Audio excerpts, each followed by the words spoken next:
Western সিভিলাইজেশনের জন্মস্থান, যেখানে জন্ম নিয়েছে democracy, philosophy, theatre.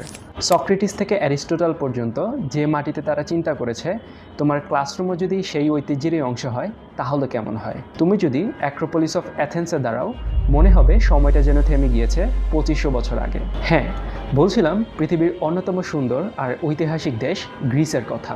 High tuition fee, visa rejection, language barrier, এইসব সমস্যা নিয়ে ক্লান্ত? গ্রিস হতে পারে তোমার এই সমস্যার সমাধান। ইউরোপের সেনজেনভুক্ত কান্ট্রিগুলোর মধ্যে গ্রিসের ভিসা রেশিও কিন্তু এই যাবৎকালের সবচেয়ে হাই।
তাহলে চলে আসুন আমাদের অফিসে আপনার ডকুমেন্টসগুলো নিয়ে ফ্রি কাউন্সেলিংয়ের জন্য।